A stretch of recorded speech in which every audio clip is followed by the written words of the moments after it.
जल्दी दवा ले लीजिए, जल्दी कीजिए।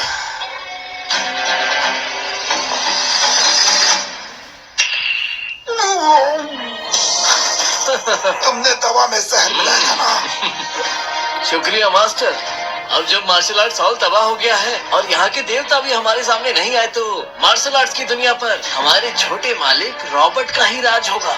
तुम फिक्र मत करो, हम इसे अच्छे से संभाल लेंगे। ठीक है मास्टर। तो आप आ गए। तुम्हारी समझ अच्छी है। तुम हमारे देश के लिए कुत्ते की तरह वफादार हो। जी हाँ, आपका शुक्रिया। ये क्या किया तुमने? तुम कितने बड़े बेशर्म हो। तुमने अपने ही साथियों को जहर दे दिया और इनके तलवे चाट रहे हो। तो कचरा है ये, बस तुम लोग ही इसे खजाना समझते हो। उस जमाने में इस बैन ने विदेशियों का साथ देने के लिए सैकड़ों मार्शल आर्टिस्ट को जहर देकर मार डाला था। उसके सामने तो मैं कुछ भी नहीं हूँ। बेशरम, कमीने, चोर, तेरी हिम्मत कैसे हुई खुद की तुलना मेरे पिता से करने की? मेरे बेचारे पिता पूरी जिंदगी वफादार और बहादुर रहे, लेकिन उनके अपने देश के लोग उनकी बेइज्जती कर रहे हैं। मेरा बेन परिवार पीढ़ियों से मार्शल आर्ट का वफादार रहा है। ये सब किस लिए? अपनी बकवास बंद करो। उस जमाने में जो कुछ भी हुआ उसके पीछे एक अलग ही कहानी है।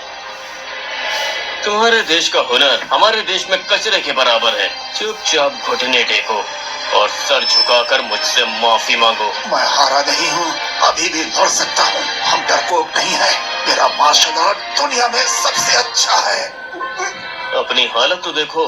अब भी कहोगे कि तुम्हारा हुनर कचरा नहीं है? ये सिर्फ मार्शल आर्ट नहीं है, बल्कि यहाँ के सभी लोग अच्छे से जानते हैं कि ये निकम्मों का झुंड है। जब किसी की लड़ने की हिम्मत नहीं है तो मेरी एक बात मानो, अपने गले में ये तख्ती टांग लो और अपने कचरा मार्शल आर्ट्स को खत्म कर दो और यहाँ से दफा हो जाओ। मैं अभी भी लड़ सकता हूँ। अंकल थोड़ा और तेज भागो, और तेज, लेकिन मुझे गिरने मत देना। फिक्र मत करो बेटा। हिम्मत तो देखो इस चोर की, इसे तो मैं। हमारा इतना महान देश इन चंद शैतानों को क्यों नहीं हरा सकता? उस गद्दार बैन की वजह से हो रहा है। सब उस गद्दार बैन की वजह से हो रहा है। अगर वो ना होता तो ये सब कभी ना होता। हम अपना हुनर खो चुके हैं, तो आज हमारे देश की ये हालत ना होती। तुम सही कह रहे हो। अगर हमारा डेक्सिया ना होता तो यहाँ कोई और भगवान होता। डेक्सिया कब का मर चुका होता। अंकल ने देश के लिए जंग लड़ी, बहुत जख्म खाए, यहाँ तक कि अपनी पत्नी तक को खो दिया। क्या तुम्हें अभी भी याद है? अब गद्दारों ने उसे थोड़ा सा उकसा दिया है। उसने अंकल के पैरों पर कदम रखा और उनकी बेइज्जती की। इस चुनौती को स्वीकार करने में तो काफी मजा है। दाक्षिया का योद्धा डरपोकों का झुंड है। तुम्हारी यहाँ पर आने की हिम्मत कैसे हुई? ठीक है दाक्षिया, आज से ये हमारी दुनिया है। तुम एक डरपोक हो और मैं तुम्हें जहन्नुम भेज के ही रहूंगा। तुम्हें तो मैं।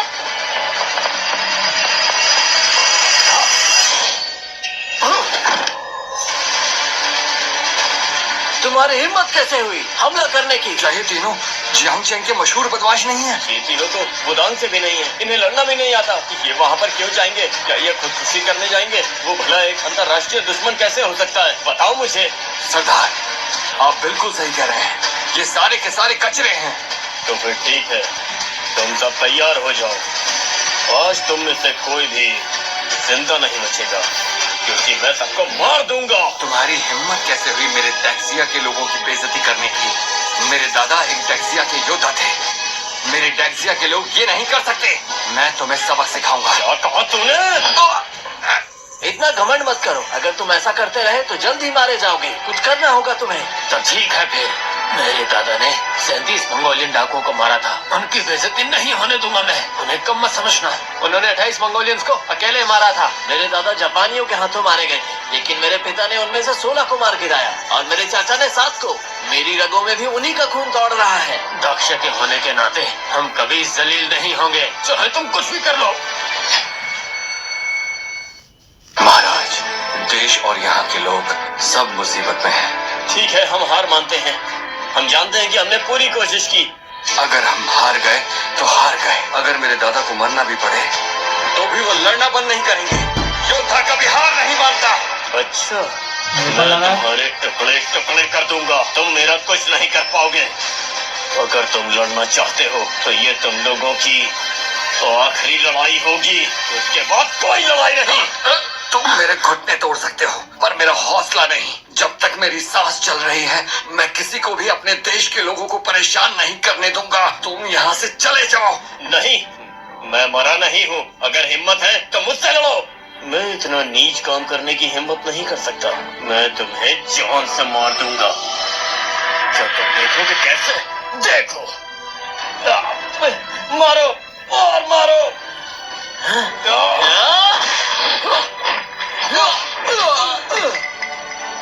तुम्हें लगता है तुम मुझसे भाग पाओगे?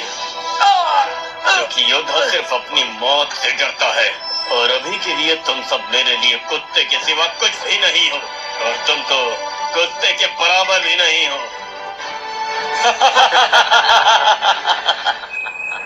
ये सच में तलवारबाजों का झुंड है जो मेरे कछुओं को भी कुत्ता समझता है, समझे? मैं एक तलवारबाज हूँ लेकिन ये सब बकवास है। क्या कोई हीरो है जो उठ के लड़ेगा? हाँ, हीरो यहाँ पर कोई नहीं बचा। मैंने इस देश पर राज करने का सपना देखा था और तुम जैसे हीरो मेरे यहाँ गुलाम बनने के लायक भी नहीं हो। बकवास बंद करो अपनी। अगर तुम जीना चाहते हो तो तुम्हें अपनी जान की कुर्बानी देनी होगी और अगर तुम मुझे मारना चाहते हो तो पूरे 300 लोग बाकी हैं अभी। हाँ, सही कहा इसने। अगर तुम जीना चाहते हो तो मुझसे मुकाबला करो। मैं तुमसे डरता नहीं हूँ, समझे तुम? ठीक है तो फिर अगर तुम्हारी यही ख्वाहिश है तो मैं तुम्हारी ये ख्वाहिश भी पूरी करूंगा। तुम्हें अपना दिल तोड़ देना चाहिए।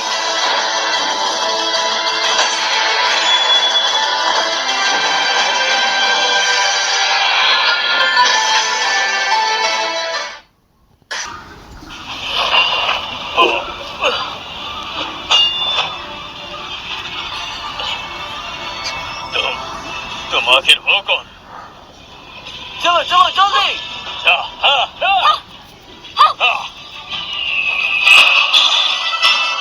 लगता है नाइल हेवंस खतरे में है। जल्दी करो, हमें जाना होगा। हाँ चलो। ये क्या? देवताओं के बीच लड़ाई बहुत भयानक होती है। देवताओं से गद्दारी करके मेरे खिलाफ जाने की तुम्हारी हिम्मत कैसे हुई?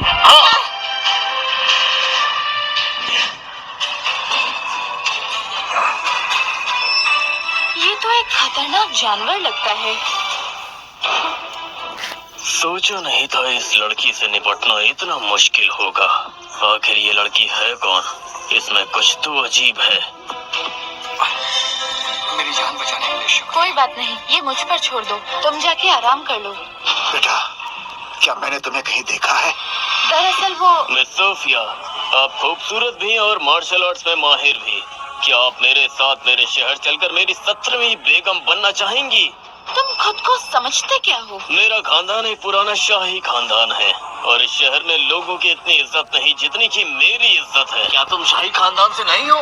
जहाँ तक मैं जानती हूँ, मैक्स परिवार की पहली 3 पीढ़ियाँ शाही लोगों के यहाँ सफाई का काम करती थी और अब ये लोग अपने चेहरे पर सोना मल के खुद को शाही कहते हैं। तुम्हारी हिम्मत कैसे हुई खुद को शाही बोलने की? क्या तुम्हारे राज्य में तुम्हारी कोई इज्जत नहीं है जो तुम यहाँ पर मुंह ढाकर चले आए? सुनो, मेरे परिवार ने तुम्हारे लिए कुछ पैसे बचा कर रखे हैं, बाद में ले लेना, बिल्कुल मुफ्त में। तुम्हें तो मैं छोड़ूंगा नहीं।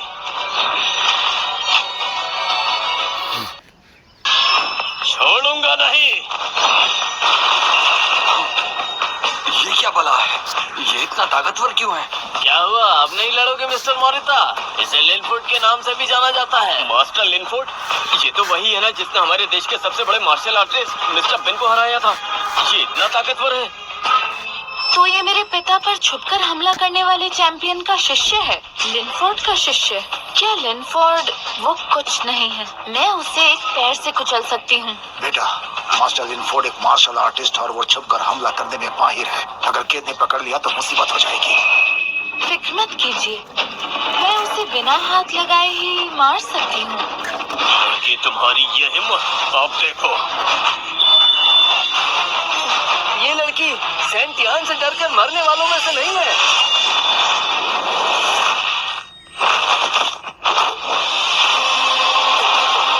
ये पैर मेरे ऊपर छुपकर हमला करने के लिए, ये पैर मुझे परेशान करने के लिए और ये पैर मेरी बेइज्जती करने के लिए।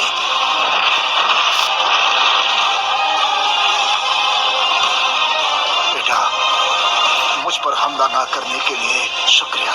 मेरी जान बचाने के लिए भी शुक्रिया। शुक्रिया बेटा। अंकल, तुमने मुझे क्या कहा? अंकल, अंकल मैं हूँ सोफिया। हाँ? शाबाश, एक बार और करेंगे। हाँ, बहुत बढ़िया। ऐसे, शाबाश। अंकल और तेज भागिए, और तेज। तुम चिंता मत करो बेटी। सोफिया, ये सच में तुम हो। मैंने कभी सोचा भी नहीं था कि तुमसे दोबारा मुलाकात होगी बेटी। अंकल, मुझे आने में देर हो गई। अगर मैंने उस दिन आपको ना बचाया होता तो मैं आज तक जिंदा नहीं होती। अंकल, मैं आपके एहसान की कर्जदार हूँ। बेटी, इसकी जरूरत नहीं है बेटी। तुम आज मेरे सामने खड़ी हो, मेरे लिए यही बहुत है। अब तुम्हें देखने के बाद मैं सुकून से मर सकता हूँ। अंकल, अंकल ऐसा मत कहिए। मेरे होते हुए आपको कुछ नहीं होगा। आप बिल्कुल सही सलामत रहेंगे। ये लड़की इतनी ताकतवर कैसे है? क्या तुम इसे जानते हो? आखिर ये क्या हो रहा है? चलो, क्या तुम उसे जानते हो? जानता तो नहीं, पर उसे मसल के रख दूंगा। आप देखते रहिए।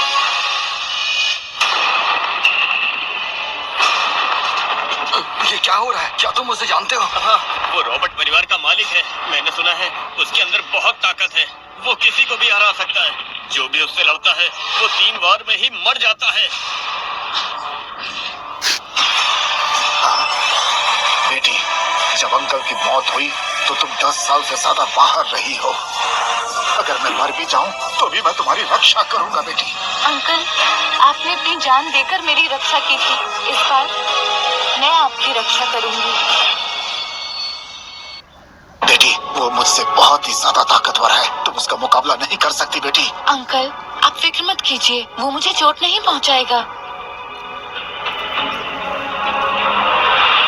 लड़की, तुम भी जीत सकती थी। वो बस एक चाल थी। अब ये तुमसे 10 गुना ज्यादा ताकतवर है। वो एक उंगली से तुम्हारी गर्दन तोड़ सकता है।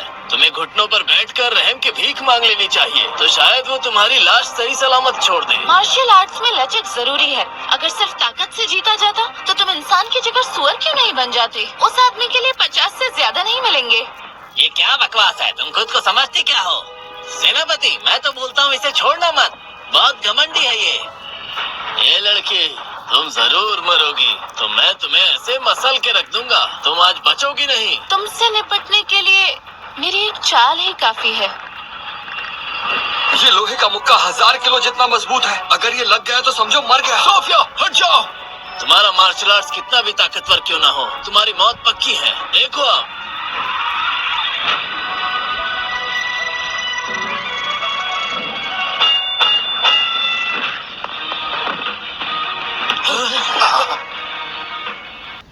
फूल पूरी तरह खिल चुके हैं और पत्ते भी।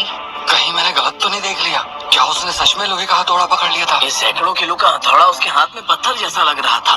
मुझे इसे देखकर लगा नहीं था कि ये इतनी ज्यादा ताकतवर हो सकती है। सही है, बिल्कुल सही। मैं आने वाले कल में लोगों को बचाऊंगा। क्या बात है, बहुत बढ़िया, बहुत अच्छा। कमीनी कहीं की, तुमने इसे मारने की हिम्मत की। अगर आज मैंने तुझे नहीं मारा तो मेरा नाम बदल देना। ए, हमला करो। एक इंसान और 2 हाथ। मेरे पास इतने सारे लोग हैं, उनसे कैसे लड़ोगी? इसे मारने पर 10 लाख दूंगा। तुम्हारी इतनी हिम्मत?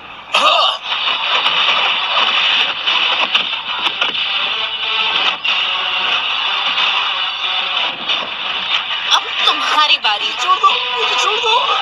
मैं आने वाले भविष्य में लोगों को बचाऊंगी। मैं तुम जैसे लोगों को छोड़ूंगी नहीं, समझ गए तुम? चाहे कुछ भी हो जाए, मैं तुम जैसे लोगों से डरने वाली नहीं हूँ। तुमने गरीबों पर अत्याचार किया है, आज तुम्हें मुझसे कोई नहीं बचा सकता। रुक जाओ।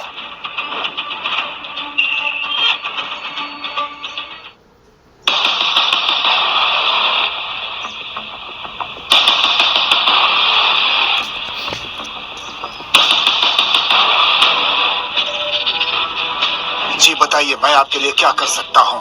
सुना है यहाँ कोई हंगामा कर रहा है। कौन है वो? जनरल, आप बिल्कुल सही टाइम पर आए हैं। यही वो लड़की है जो हंगामा कर रही है और मास्टर को भी मार डाला। तो वो तुम थी जिसने उन विदेशियों को मारा? सही कहा, ये मैंने ही किया है। मेरी परेशानी कुछ लोगों तक ही नहीं है। जनरल, दोनों उस्ताद बहुत दूर से वर्जीनिया आए थे। उन्होंने दक्षिया के मार्शल आर्ट से समझौता किया था। वो वर्जीनिया और दक्षिया के मार्शल आर्ट्स को आगे बढ़ाने में योगदान देने आए थे। सोचा नहीं था इस तरह से बेइज्जती होगी। शुरुआत तुमने की। मेरी बात सुनिए, शांत हो जाइए, मामला कुछ और ही है। मैंने पूछा, बताओ मुझे, शुरुआत तुमने की थी? हाँ, शुरुआत हमने की थी। ये छोटे शैतान न सिर्फ हमें परेशान करते हैं बल्कि दक्षिया के मार्शल आर्ट्स को भी बांटना चाहते हैं। देखिए, ये तख्ती यही लेकर आए हैं। जनरल, ये बकवास कर रहे हैं। इन्हें जल्दी से गिरफ्तार करके जेल में डाल दीजिए। जनरल लुईस सही कह रहे हैं।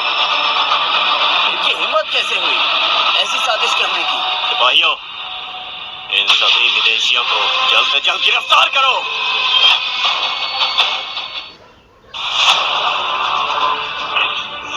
हुजूर, हाँ? हवेली में कोई आ गया है, आप जल्दी चलिए। कौन आया है? वो बुजुर्ग जनरल? चलो चल के देखते हैं।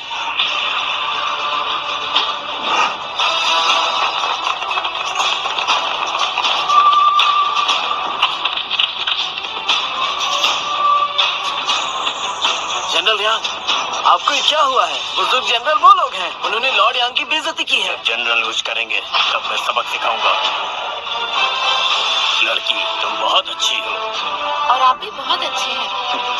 बेशक सब लोग अंधे हो गए हैं, लेकिन मैं जानता हूँ कि क्या गलत है और क्या सही।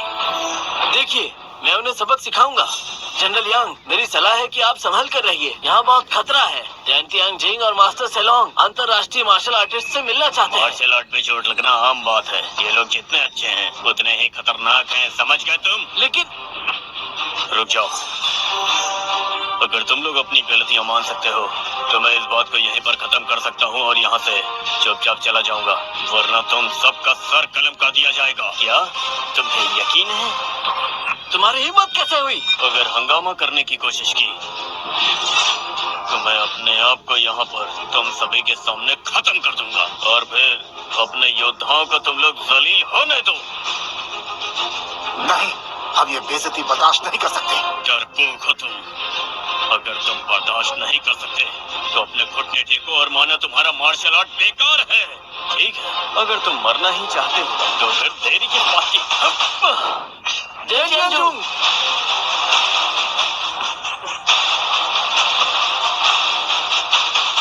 तुम्हारी हिम्मत कैसे हुई मास्टर को ऐसे मारने की? लेकिन तुम्हें इसकी कीमत चुकानी होगी।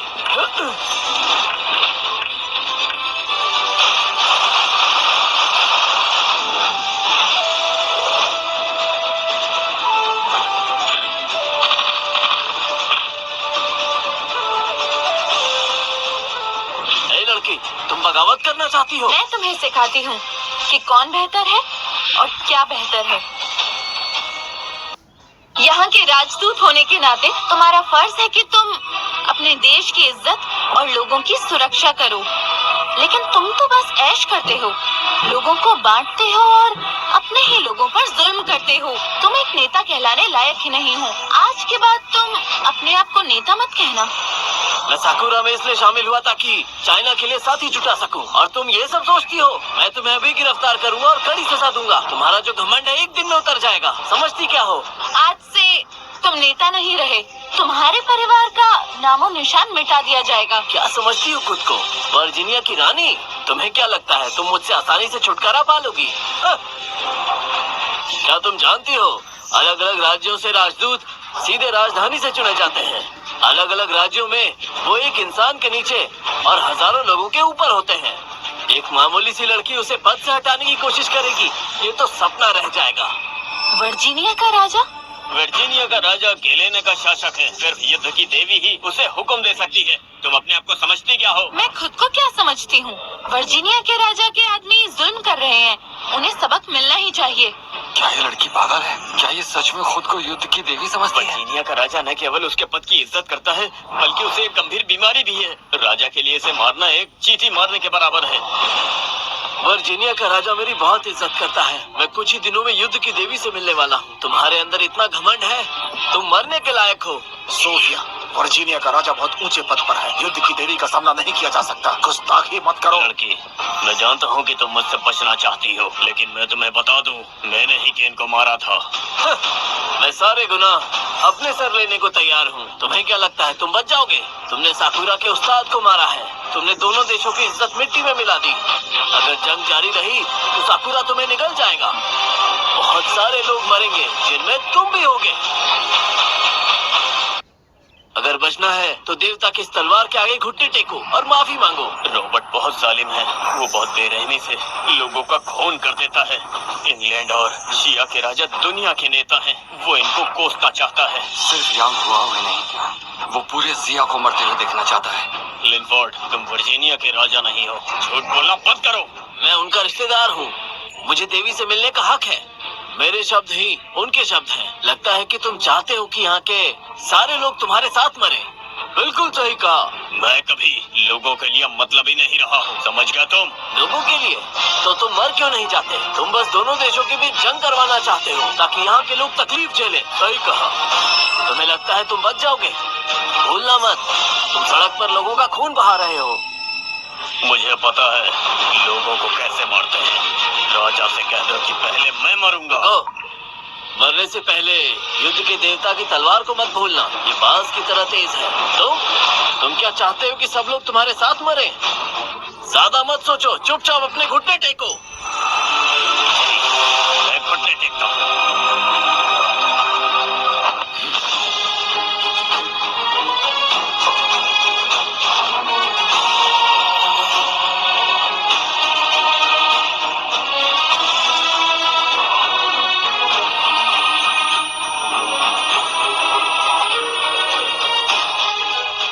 मैं जगता हूँ।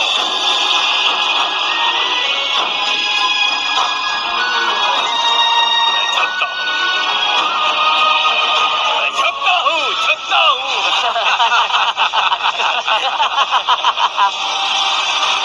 देख लिया ना तुमने अपनी आंखों से? इस कायर ने अपने घुटने टेक दिए। मैंने कहा था ना, ये सिर्फ एक नाम का जनरल है। अरे हाँ, ये तो सचमुच में बहुत बड़ा कायर है। तो ठीक है, मैं मरने के लिए तैयार हूँ। रुको! मेरे हुक्म के बिना तुम्हें मरने की इजाजत नहीं है। सोफिया, वापस आ जाओ। उनसे पंगा मत लो। मेरी जिंदगी की अब कोई कीमत नहीं बची है। अंकल, भाई, आप फिक्र मत कीजिए। वर्जीनिया का राजा तो बस मेरा एक छोटा भाई है जो मेरी मदद करता है। मैं रहमदिल बनकर तुम्हारी जान बख्शना चाहता था। मैंने सोचा नहीं था कि तुम इतनी बेवकूफ निकलोगी। तुम्हारी हिम्मत कैसे हुई वर्जीनिया के राजा की बेइज्जती करने की? सोफिया, वर्जीनिया के राजा के पास बहुत सारे हथियार हैं। मजाक मत करो। अंकल, अगर मैं उसे पूरब जाने को कहूँ तो वो पश्चिम जाने की हिम्मत नहीं करेगा। अगर आपको यकीन नहीं तो मैं उसे यहीं बुलाती हूँ। सुनो, अभी के अभी मार्शल क्लब आ जाओ। चलो जल्दी से मार्शल क्लब चलो। वो कितनी जिद्दी है। वर्जीनिया राज्य नाइल नदी के दक्षिण का सबसे अहम हिस्सा है। अगर वो चीख भी दे तो पूरी नाइल नदी तबाह हो जाएगी। वो किसी के सामने नहीं झुकता। लगता है तुम उसे ठीक से नहीं जानते। मानो या ना मानो, वो मुझसे मिलने के लिए घुटने भी टेकेगा। लड़की, क्या तुम सच में खुद को देवी समझती हो? अगर वर्जीनिया का राजा तुम्हारे सामने घुटने टेक दे तो मैं सर झुकाकर तुमसे माफी मांगूंगा, और अगर नहीं टेके तो मैं यहाँ खून की नदियाँ बहा दूंगा। सोफिया, मैं तुमसे कह रहा हूँ, इस बारे में सोचना भी मत। कमबख्त, मरने को तैयार नहीं है। मैं अभी वर्जीनिया के राजा को खबर करता हूँ। वो तुम्हें और तुम्हारे पूरे क्लब को खत्म कर देगा।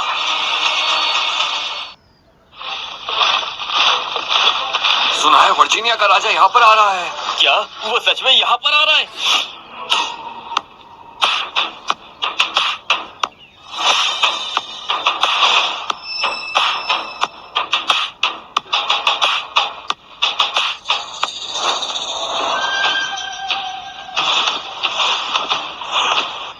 वर्जीनिया के राजा को प्रणाम। हाँ ठीक है, तुम लोग अपनी हालत को देखो जरा। आखिर यहाँ कौन शोर मचा रहा था? किसकी इतनी हिम्मत जो यहाँ पर आकर हंगामा करे? हुजूर, आप बिल्कुल सही वक्त पर आए हैं। हाँ, मुझे आपको कुछ बताना है। यहाँ के मार्शल आर्ट्स क्लब की एक बदतमीज लड़की है। वो बहुत घमंडी और मगरूर है। वो आपकी बेइज्जती कर रही थी। अच्छा, मैं इतने सालों से यहाँ का इंचार्ज हूँ, लेकिन आज तक किसी ने मेरी बेइज्जती नहीं की। कहाँ है वो? उसे बाहर लेकर आओ। इनकी बकवास मत सुनो, उसे मैंने मारा है, दूसरों से कोई लेना देना नहीं है। मारना है तो मुझे मारो। हुजूर, ये स्टेट पुलिस है। ये लोग अपनी विदेशी पहचान का इस्तेमाल करके हमारे मार्शल क्लब में तमाशा कर रहे हैं। इनके पास बहुत सारे नौकर हैं। उसने हमारे राज्य के दर्जनों लोगों को मारा है। उसकी एक बेटी भी है हुजूर। चुप रहो, तुम्हें यहाँ बोलने का हक किसने दिया? हुजूर, ये एक गद्दार है। सिर्फ इतना ही नहीं, ये आपके खिलाफ साजिश कर रहा है। तभी इसने आपके सामने घुटने टेक दिए हैं। आप साफ देख सकते हैं हुजूर। अच्छा, मेरे साथ कभी ऐसा व्यवहार तो नहीं हुआ। मैं देखना चाहता हूँ कौन है वो जो मेरे खिलाफ खड़ा हुआ है। हुजूर, अगर इस बार मैंने आपको मारा तो आपकी मौत की जिम्मेदारी मेरी होगी। मुझे मारने मत देना। सुनो तुम, क्या तुम जानते हो मेरे इलाके में मुझ पर हमला करने की कीमत तुम्हें क्या चुकानी पड़ेगी? जी हुजूर, मैं जानता हूँ। जब तुम जानते हो तो सजा का दोष मुझे मत देना। सिपाहियों! किंग जैकी, तुम वाकई बहुत हिम्मत वाले हो। तुम्हें यहाँ खड़े होकर मुझे देखने की इजाजत किसने दी? सोफिया, यही है वो। हुजूर, ये औरत आपकी बेइज्जती कर रही थी। इस औरत को ऐसी सजा दीजिएगा कि इसकी रूह कांप जाए। तुमने जो जुर्म किया है वो हजारों लोगों को मारने के लिए काफी है। शांत हो जाइए हुजूर, मैं इस लड़की का सर अभी कलम कर दूंगा। जी। क्या कहा? तुम इसका सर कलम करोगे? तुम चाहते हो कि मैं इसे मारूं? जी हुजूर, हम यही चाहते हैं। शुभ काम में देरी कैसी, पागल इंसान। तुम्हें पता भी है वो कौन है? हुजूर को मेरा प्रणाम। हुजूर को हमारा प्रणाम। मिस, मुझे देर हो गई। कृपया मुझे माफ कर दीजिए। कृपया मुझे माफ कर दीजिए। तुम गैलेना में बड़े बड़े लोगों को छिपा रहे हो। तुम तो बस एक मामूली कलाकार हो। तुम्हारी हिम्मत कैसे हुई लोगों के अधिकार छीनने की? क्या तुम कानून नहीं जानते? मैं तुम्हें सजा देने की हिम्मत नहीं करूंगी। मिस, आप जरूर मजाक कर रही हैं। मैं सही कह रहा हूँ ना? मेरे इलाके में कानून का सख्ती से पालन होता है। किसी की भी शांति भंग करने की हिम्मत नहीं है। जेम्स, तुम लोगों पर हमला कर रहे हो। आज मैं तुम्हें कानून के मुताबिक सजा दूंगा। सिपाहियों! जी। इसे ले जाओ और 40 कोड़े मारो और कानून के मुताबिक इसे सजा दो। जी। माफ कर दीजिए, माफ कर दीजिए हुजूर। हुजूर, मुझे माफ कर दीजिए। रुको। जी। तुमने भी कानून तोड़ा है, मैं तुम्हें भी सजा दूंगा। तुम बच के भाग नहीं सकते, समझे? आज तुम्हें भी कानून के मुताबिक सजा जरूर मिलेगी। सिपाहियों, इसे ले जाओ। जी। मैंने कोई कानून नहीं तोड़ा, मैंने आदेश का पालन किया। मुझे माफ कर दीजिए, मेरे साथ ऐसा मत कीजिए। मुझे माफ कर दीजिए, मैंने कोई कानून नहीं तोड़ा। एक आखिरी मौका दीजिए। मुझे माफ कर दो, सब मेरी गलती है।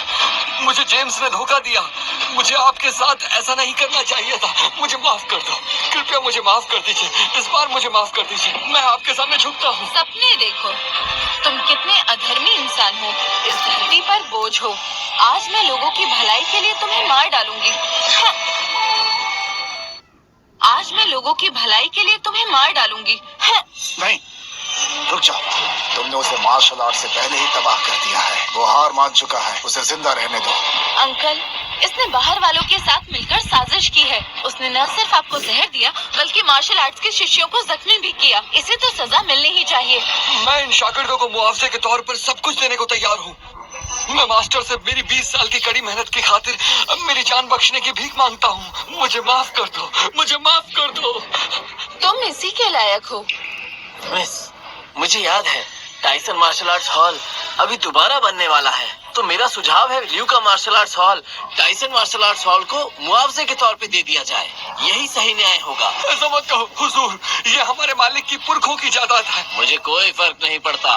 नहीं, मेरी इतनी हिम्मत नहीं है। मुझे माफ कर दीजिए।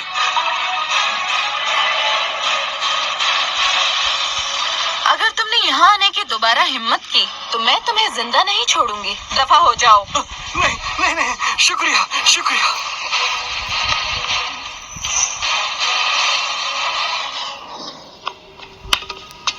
आज इन्होंने मेरे साथ बहुत बुरा बर्ताव किया है। इसका बदला तो मैं जरूर लूंगा। उसे इसकी कीमत चुकानी पड़ेगी। लगता है लॉर्ड जियांग को तुम पर थोड़ा शक है। उसने मेरे मालिक को इसलिए बचाया क्योंकि उसकी कोई पहचान थी। वैसे अंकल, आपकी चोट। जब तुम खाई में गिरी तो मैं पूर्व के लोगों के हाथ लग गया था और मुझे काफी दिनों तक कैद रखा गया था। ये सब देख रही हो ना, ये सब उनकी ही मेहरबानी है बेटी सोफिया। लेकिन बाद में भाग कर मैं अपने शहर वापस आ गया और फिर मैंने ये काम शुरू किया। तुम्हारा अंकल अब वैसा नहीं रहा जैसा पहले था। अब वो एक अच्छा इंसान नहीं रहा। नहीं अंकल, आप वैसे नहीं हैं। मैं आपका और अपने माता पिता का बदला जरूर लूंगी। अपने माता पिता को भूल जाओ क्योंकि शायद अब वो इस दुनिया में नहीं है।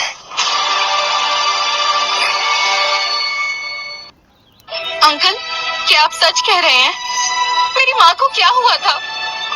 ये एक लंबी कहानी है। हाल ही के सालों में पूर्वी यूरोप के बहुत सारे लोग मार्शल आर्ट में हिस्सा लेने यहाँ पर आते रहे हैं। मैंने देखा कि बहुत सारे उस्ताद चैंपियनशिप जीतने के बाद इयांग भी जाते थे, जबकि वहाँ जाने के बाद कोई भी वापस नहीं आता था।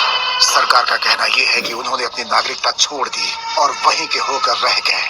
लेकिन मुझे शक था, इसलिए लंबी खोजबीन के बाद मुझे कुछ बहुत ही महत्वपूर्ण सुराग मिले थे। तो मैंने लोगों को पहाड़ पर भेजा और उनसे और भी जानकारी इकट्ठी करने के लिए कहा, जो सोंग परिवार का इकलौता वंशज है। मुझे याद आया कि 10 साल पहले पूर्वी यूरोप के लोग सोंग परिवार के पास अक्सर जाया करते थे। उसके कुछ समय के बाद मुकाबले में जहर देने की एक घटना सामने आई और वो जहर पेन परिवार का जहर था। अगर मैं कहूँ तो पेन परिवार को पूर्वी यूरोप के लोगों ने मारा था। फिर भी ऐसा करने की आखिर मजबूरी क्या थी? ये सवाल मेरे मन में हमेशा से रहा है। लेकिन अंकल, उसने ऐसा क्यों किया? मैक्स परिवार बहुत खास है, वो हमारे साथ ऐसा क्यों करेंगे? तुम्हारा इकलौता परिवार सिर्फ तुम्हारी सास ही है और इस समय वही क्विंग परिवार की मुखिया भी है। मुझे लगता है कि वो कुछ बातें जानती होंगी और इसके पीछे के रहस्य को जानने के लिए एक बार उनसे मिलना बहुत जरूरी है। लगता है मुझे उस साल का सच जानने के लिए अभी के अभी अपनी आंट के पास जाना होगा। प्रणाम मिस्टर सेटो। तुमने कहा था कुछ जरूरी बात करनी है, बोलो। उसका नाम सोफिया है। वो अब वर्जीनिया मार्शल क्लब में है। वो एक होनहार योद्धा है। सच में?